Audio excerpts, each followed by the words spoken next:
Hello everyone, welcome back. If you know me at all, you'll be familiar with my absolute passion for scarves.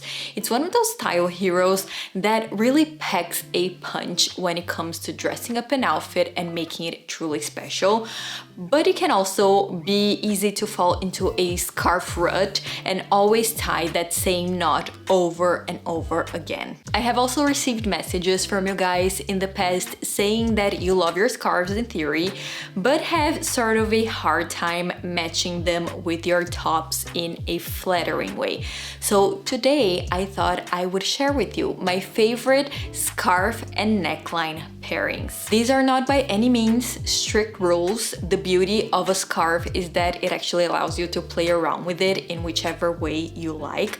I just wanted to give you a starting point to inspire your journey and hopefully encourage you to play around with this true gem of an accessory. And we begin by styling a classic shirt collar. A shirt, especially when done in a thick cotton, can provide you with a beautiful structured look. But in order to make things less stiff, I love tying a flowier but still traditional knot that highlights the butteriness of that silky material. So I go for a variation of an Ascot knot, which gives off that equestrian look and can really add an old world elegance to more basic pieces. It's also a great way to add coverage to your neck in case it's a bit windy or chilly. You begin by folding your scarf into a thick strip.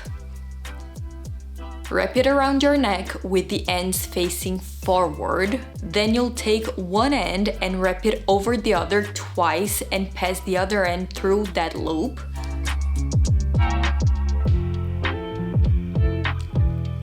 Tighten it to your liking and pass the underside over the knot, kind of creating a bib. Fluff it up on the top and you're done.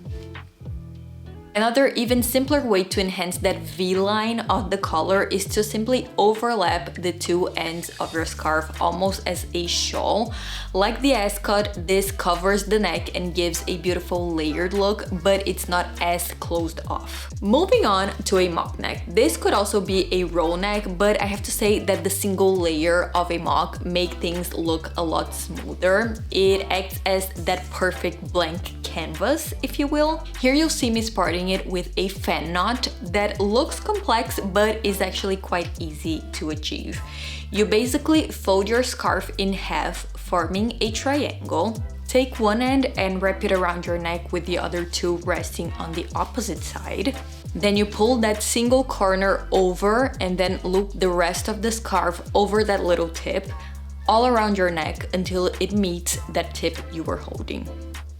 Zhuzh it a little to create volume and tie the ends. A mock neck is also a great base for sporting your scarf as a sort of shoulder wrap, which I find ultra chic yet understated. You're going to fold your scarf in half and tie the parallel ends. Put your arms inside those created loops and you're done. You can even decorate it with some brooches for an added touch of glam. It's a beautiful use for a scarf. As I've mentioned in past videos, I don't have a lot of V-necks in my closet. I tend to find them a little blah. But something that does make them more interesting to me is the addition of a scarf.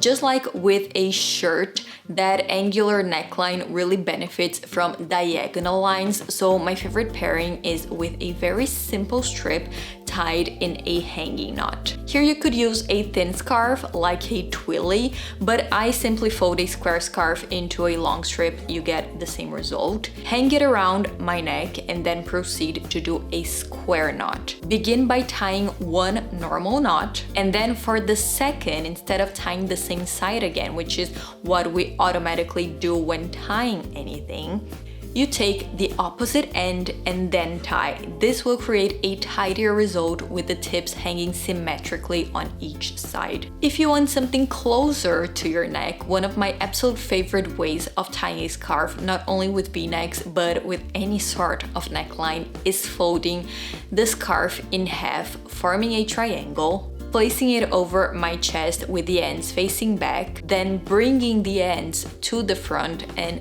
tying my knot. Call this my no-brainer knot because I can literally do it blindfolded. I wear it so much. Crew necks are a dream for playing with scarves. Just like with a mock neck, they act as a neutral background that allows for versatility without creating a busy final result. You can pair them with basically any knot your heart desires, but 9 times out of 10, I'll probably go for something that acts as a neck cover. I find that very, very chic. This one is one of my personal favorites. Make that same long strip by folding the scarf, wrap it around your neck, twist twice, and tie it on the back.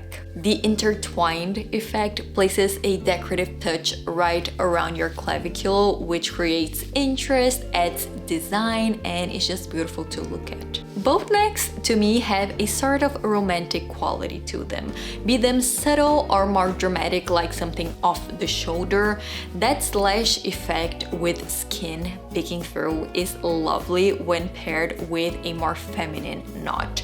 To me, this is the perfect occasion to sport a smaller scarf with that classic Parisian tie where the ends face opposite ways. For a more complex version, you can fold that strip in half, place it on your neck with the loop and the ends hanging on opposite sides, tie the ends with a first knot, pass one of the tips through that loop, bring it back, and tie a second knot around the scarf. You can also fan out the ends for more volume and more impact. With jackets and blazers, I have 2 ways I always find myself going back to. First one is to simply throw the scarf over your shoulders with a knot on the front, which is very reminiscent of Queen Elizabeth and a great way of really showing off the print on your scarf. You can sport it tighter, looking almost like a hood, or you can loosen it up and it looks like a mantle. Another alternative, more elevated but still super easy, is to just finish off the tie with a ring. You can use it to tighten up a simple strip or do my no-brainer knot and add the ring at the end with the ends facing opposite ways. This is it, everyone. Some of my favorite ways of pairing different scarf knots and necklines. One final consideration, I do think that there are some cases in which a scarf is not necessarily a good idea. And again, this isn't a rule, but just an overall preference of mine. Cowl necks, Peter Pan collars, pussy bows, ruffled collars, any more detailed neckline I find can be overwhelmed or hidden when a scarf is added. But as I said in the beginning of the video, a scarf will usually have the power to elevate any look. So hopefully you have found this video helpful and I have managed to encourage you to just take yours out for a spin and do a few trials. Make sure to leave a comment down below with your favorite way of pairing your scarf. Thank you so much for watching and we'll see each other again next time. Bye bye.